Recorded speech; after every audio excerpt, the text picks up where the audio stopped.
It's trade deadline day in the NFL, and, well, the Pittsburgh Steelers, they're open for business.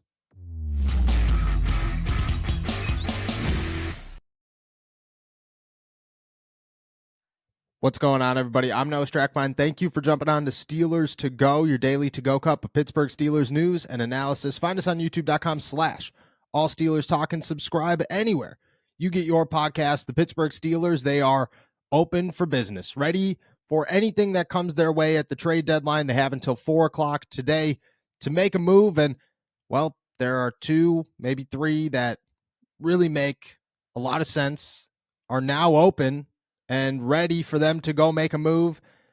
And, well, sometimes Omar Khan and his differences from Kevin Colbert and the aggressiveness that he has shown so far as general manager, it gets people excited, and it should get people excited this time because the Pittsburgh Steelers, they need a move. They need a trade. And like I said, there are two names that make a lot of sense that the doors are open for, and the Pittsburgh Steelers are ready to make that happen. Mike Tomlin said yesterday that the team is always open for business come the trade deadline. Last year, Omar Khan made not just one, but two moves at the deadline. They sent Chase Claypool to Chicago for a second-round pick. They acquired cornerback William Jackson from the Washington Commanders for scraps. Even if he never played for the Pittsburgh Steelers, they didn't give up almost anything in order to get him, and they took a chance and a risk on a guy because they knew they needed a cornerback as Akello Witherspoon was dealing with a hamstring injury. This year, they still need a corner. They now need a safety. They have issues all in the secondary.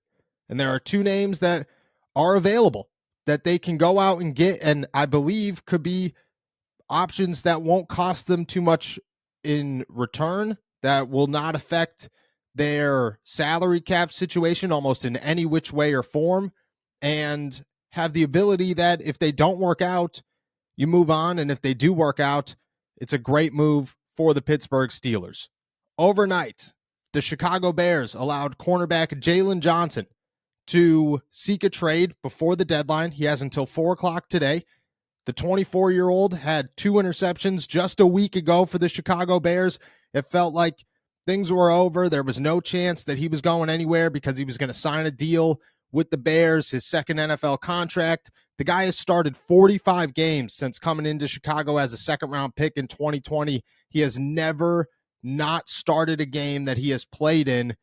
Yeah, he hasn't had the greatest turnover numbers. I believe he only has 3 interceptions in his NFL career so far, but he's a good man-to-man corner. He fits the scheme in Pittsburgh very, very well. He's a guy that is only 24 years old and could work alongside Joey Porter Jr. And on top of that, this season, he's been targeted 23 times. He's only given up 47.8% of his targets as quarterbacks have attempted to throw his way.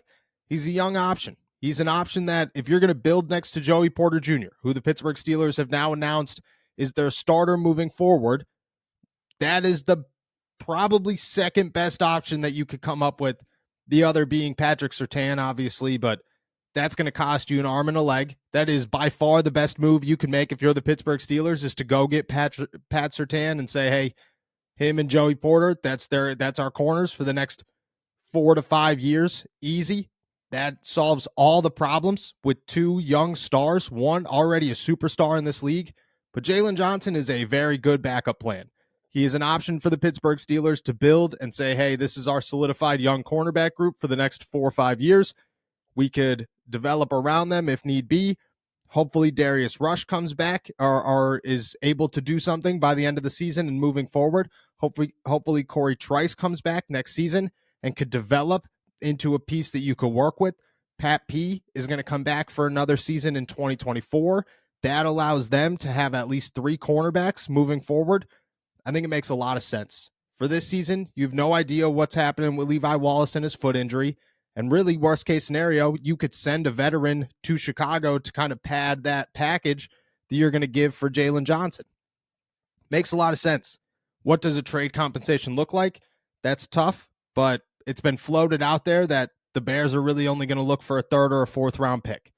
A 3rd and a 4th round pick for a guy that they got in the 2nd round 4 years ago, who has proven to be a worthy NFL starter, who could come in here and play a better fit schematically than he was in Chicago, who runs a little bit of both, and could develop alongside Joey Porter Jr. I mean, that's a great option, because your other options probably to go into the NFL draft and have concerns at a number of positions and try to fill them early. If you give up a third or fourth round pick, you already got a corner who you know is going to start, who doesn't need to develop, and you aren't going to get that in the third round. Not to come in here and start as a rookie. So you skip a couple of steps.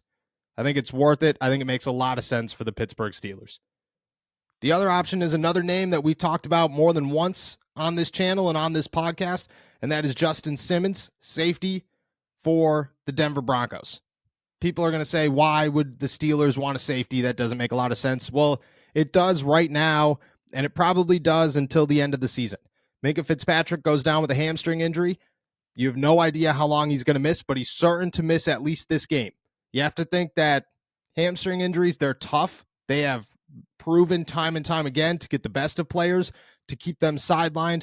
It's never a good thing. And when a guy leaves the sideline immediately and goes to the locker room after just maybe a minute, not even a minute in the blue medical tent, you almost immediately know that is more of a long-term injury. That is not something that he's going to heal from quickly. That's not something that's going to allow him to be back on the field tomorrow. And while Minkah's not going to be back on the field tomorrow, he's not going to be back on the field this week. If he has to miss more time, if the Pittsburgh Steelers have to consider putting him on injured reserve, why would you not go get Justin Simmons?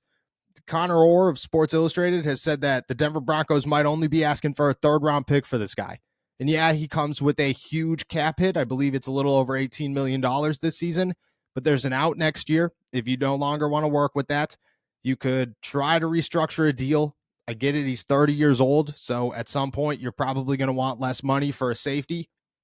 But this guy, I mean, he continues to shine. He is not slowed down at all in the NFL, and if you're the Pittsburgh Steelers right now, you could use a safety.